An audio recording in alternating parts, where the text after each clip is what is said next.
Share করার আনন্দ, the joy of sharing. গভীর এক সবুজ বন, সেখানে ছিল চঞ্চল এক কাঠবেড়ালি।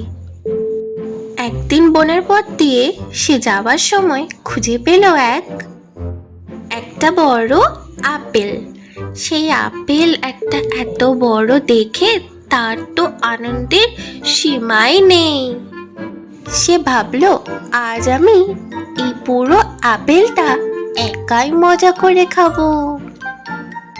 আপেলটিকে নিয়ে কাঠবিড়ালি এক কোণে বসলো।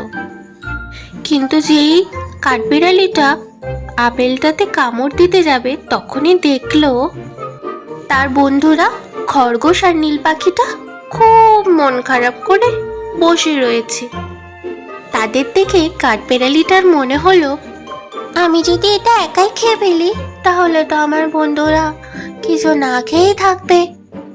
সে তার পুরনো মুহূর্তগুলো মনে করতে লাগলো। তারা একসঙ্গে সবাই খেলা করতো, হাসতো, সেই সব দিনগুলো। কাঠবিড়ালি আর দেরি করলো না, সে তার বন্ধুদেরকে ডাক দিল।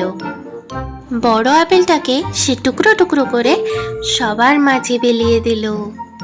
নীল পাখি আর খরগোশ ছানারা আপেল পেয়ে খুব খুশি হয়ে গেল।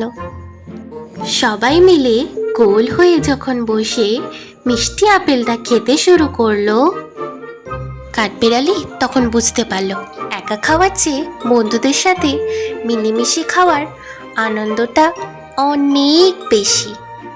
বন্ধুত্বই সবচেয়ে বড় খুশি। সত্যি তো, ভাগ করে নিলে শুধু খাবারই নয়, আনন্দটাও দ্বিগুণ হয়ে যায়। জাদুঘরি গল্প টিভির গল্পটি ভালো লাগলে আমাদের চ্যানেলটা অবশ্যই সাবস্ক্রাইব করো, লাইক করে পাশে থেকো।